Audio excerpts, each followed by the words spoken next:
My name is Monica Gleberman, and you're listening to Silence on Set podcast.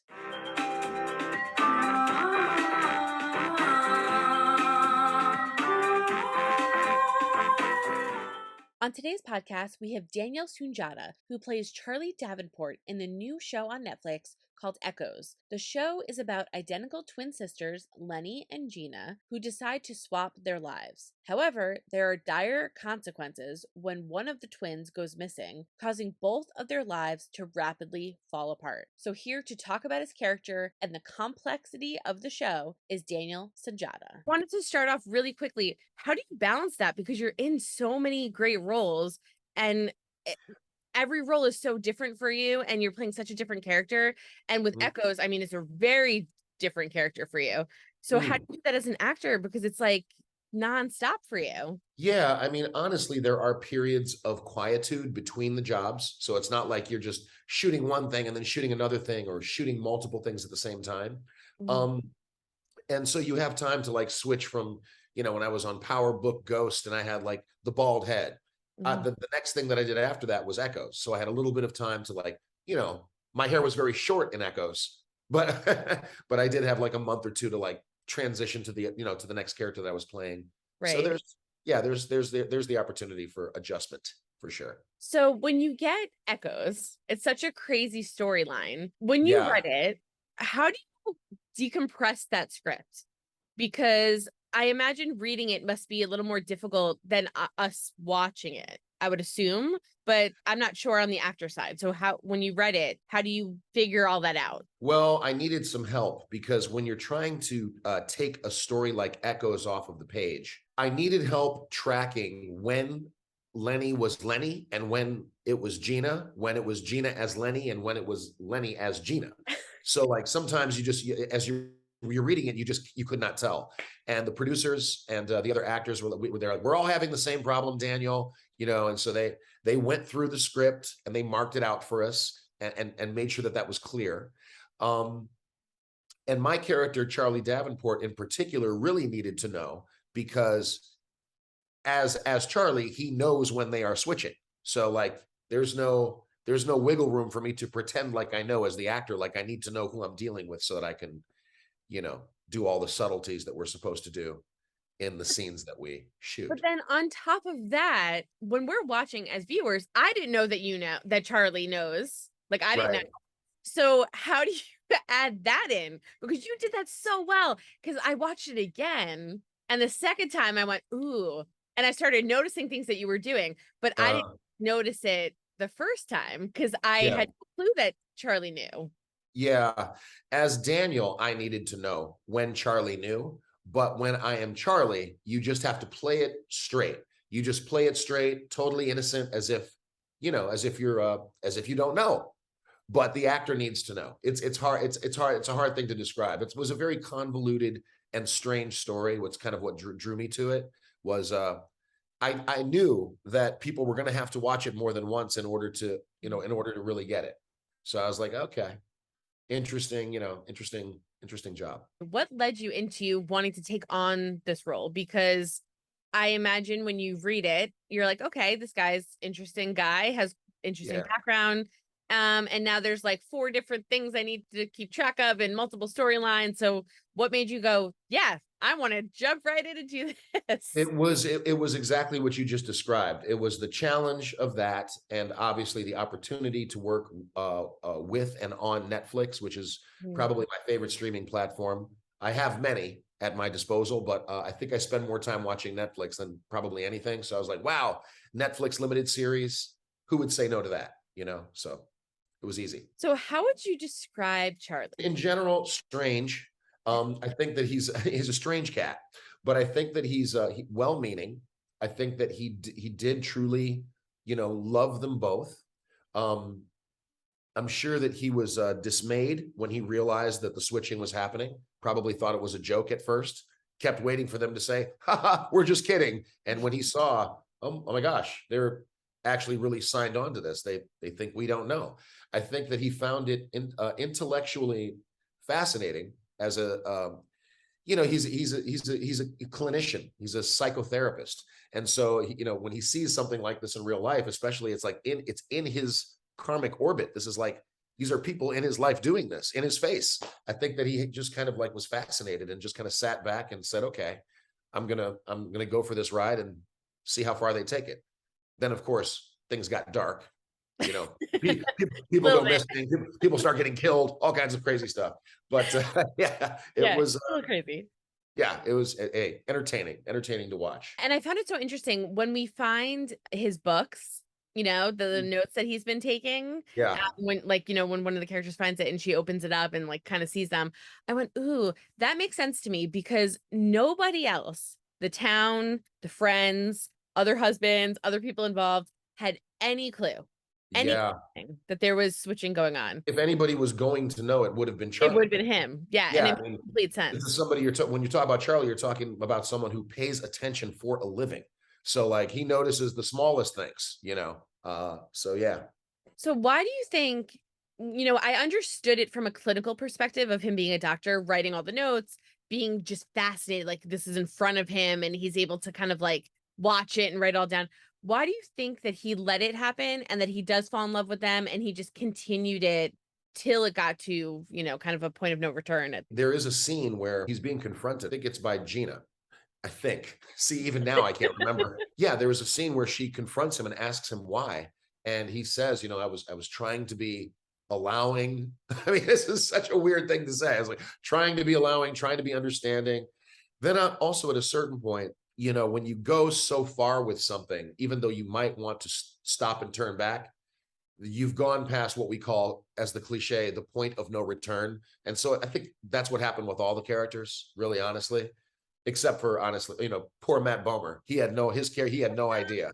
Yeah, there was no point of no return for him. The point of no return for him was finding out what was really finding out what was going on. And then he was just like, I'm out. Yeah. I'm out. I'm out. Y'all are crazy. This is crazy town. Yeah. I know. And I also found that interesting too, because even I think at that point when you guys have the party, I mean, obviously we find out later that but your character of Charlie knows, and you're at a party and like he has no clue. And you're all talking and communicating. And so it's just so crazy to me. And I felt so bad for him that he had no idea that all of this was going on. And his life is like ruined, and your life not so much necessarily because of everything that happened. So it's interesting, the comparisons between the two of you. I was very like interested in the fact that knowing made your life in a way better, right? Because you have a book that comes out and you have things that happen and stuff like that. Whereas, like Matt's character not knowing ruined his whole life. I mean, he doesn't even have a house. I mean, at the end of it, I mean, like just it ruined everything for him. Well, both of our characters get crushed, but at different points in the series. For Charlie, the weight lands on his chest towards the end, like episodes 6 and 7. You know what I mean? Like the big emotional scene is in like the final episode. So we both took a gut punch, but at different times and in different ways, I would say. It was interesting though to compare the two of you because it was so drastic, the differences. And then I also kind of compared it to the two women because they're so different. Their reactions were so different. Their endings are so different. Yeah. And the men that they have in their lives were so different. Their ending. Yeah. No, that's a very astute observation. Like I said, crazy show, but it was so fun to do. Yeah, it was cool shooting in Wilmington, North Carolina. I'm not sure if you're aware. We shot, it was supposed to be Virginia, right? But we used Wilmington, North Carolina for the majority of those scenes. And then we finished shooting here in Los Angeles, which is where I'm at now. And it was a really fun shoot with great actors, great cast. Just had a blast. It was awesome. You are just so good in it because I didn't get a read from you at all. I mean, like you totally fooled me. Like I just had no clue that you knew. And then once you did know, I thought, all right, he's out. Like he's done. And he's not. Like he's still in it. Yeah. No, Charlie was signed on for the long haul. He I think, really although he had love for both of them. I don't know if he was in love with both of them. I think he was truly in love with Gina. I think that really is I think he was really, really, truly in love with Gina, but It's the twin thing. Is this, you know, I mean, what are you gonna do? So like, how'd you feel, so obviously, yes, you're dealing with multiple storylines, different things going on, different Yeah. characters, all this craziness. Yeah. The ending. How do you deal with that when you read it? That yes, there's going to be this huge reveal that we find out that there's a book that gets written, and then a character shows up, right, in the audience. We don't know which one it is. We're not really sure what's going on. And Yeah. then we see Charlie, and one of the last scenes is in the house, in this big, gorgeous, beautiful house that you guys have. And one walks right in, and I'm going, what? Yeah. Like, I was like, I thought he was Hey, he was out. So yeah. what was that like shooting? And how did you rationalize him wanting to still stay in one of their relationships? Yeah. Well, I guess, like I said, he's really in love with Gina, I Mhm. thought. And I so thought that too. I wasn't really ever sure who it was that showed up at the very end. I'm talking as the actor Daniel. Mhm. And they weren't very forthcoming. I think they were trying to set it up for obviously a possible sequel. Now, Right. I've heard nothing about that, not even a murmur, you know. I think that it would be totally fine if there was no sequel. It would just be one of those things that seems unfinished. That seems not everything is tied up in a nice neat little bow at the end. It would just be 7 episodes of weirdness. You know, it seems to be set up for a sequel, and then maybe that never happens, who knows. I didn't have to do much rationalizing. When I was as myself as Daniel reading it, I was like, oh, they're trying to set this up for a possible sequel. So to this point, you have no idea either, because I wasn't sure either, like who it Yeah, was. I was gonna ask yeah. you. I was gonna ask your opinion on who you thought it was. At I first, think I that thought maybe it was. I think it's Lenny. I That's what think it's I thought because I think it's Lenny.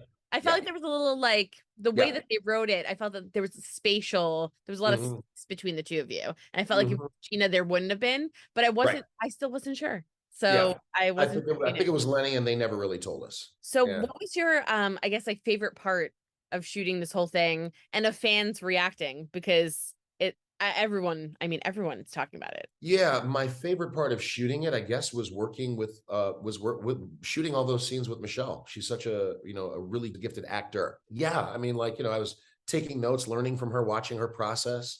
All the scenes that they were in when she was shooting a scene where there was Lenny and Gina, she Mhm. had to shoot those scenes twice. So she has to shoot her side, she has to shoot the Lenny side, and then she has to shoot the Gina side with a body double or a stand in front of a green screen, and they have to edit that together. But in the process of her acting, she has to. I don't even know what mental process she has to go through in order to do those acrobatics.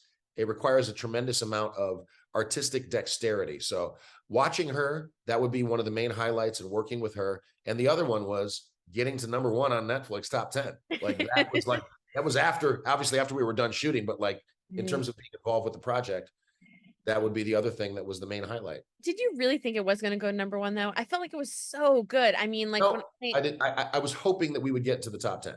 I was hoping that we'd be that's somewhere in the top crazy. 10. Yeah, but we premiered at #2, and I think the next day or the couple days after that, we have the #1 spot. But I'm Yeah, surprised that you didn't think that because it was. I mean, you guys are all top. I mean, A of your game. The story was fantastic. I think that you want to manage your expectations. So like you're just like, well, I hope we get it. I hope we can make it to the top 10. You know, you just in case it doesn't happen, you don't want to be too crushed or disappointed. And so I'm Yeah. glad that that's the way I approached it, because I was not only surprised, I was overjoyed. It was really cool. Great experience. One of my last questions is just what are you hoping fans kind of get from it when they watch it? Because it's fun, Oh, exciting, but yeah. what are you hoping? Nothing too deep. It's just to be entertained. This is not a think piece. I don't think this is a commentary on feminism in 2022. I don't think that there's any deep thematic underpinnings. I think it was just an entertaining story. Not everything has to be, I don't know, Heavy. Like heavy and out there. Sometimes people just want to sit on their couch with the popcorn and just watch something and just, tune out of their problems in life for 7 episodes of weirdness. So that's what we gave them. It's just 7 episodes of entertaining weirdness. That's it. is there anything that you can like talk about that you're doing next, or do you have to kind of keep everything under wraps? Or No, there's not even anything that I have to pretend to be hush hush about. When actors are not working, we are working on getting work. So Right. I'm just taking meetings, doing auditions, enjoying some downtime. I just moved I'm here in my new apartment in Los Angeles. So kind of enjoying settling into this new place and excited to see what the universe is sending my way next, but I don't know what that will be. I'm sure it's going to be something Will huge. it will it be will it be Lena? I'm sorry, will it be Lenny? Or will it be Gina? I don't know. I Who don't know. knows? Yeah, Who who knows? knows? Who Yeah. knows? Yeah. And Yeah. see, I need to be your hype woman because I don't even think you should be auditioning. What the heck is that? Like, I Well, come so on. well, I have been lately, but for instance, Echoes was a straight offer. So there was no audition process for Echoes. There was no audition process for Power Book 2 Ghost. So I'd say over the course of the last year and a half, I have been getting straight off. But sometimes they need to see you read for things. They just have to in order to see chemistry or to whatever. They just have to get a barometer reading. So as actors, that's what we do. We love the straight offers, but we are willing to audition. You have to be. Hope you guys enjoyed listening to Daniel Sunjata talk about his character, Charlie Davenport. The show Echoes can be streamed now on Netflix, so make sure you go and check it out. Don't forget to hit the subscribe button so you're updated on all of our latest podcasts, and head over to our YouTube channel, hit subscribe so you're updated on all of our video content.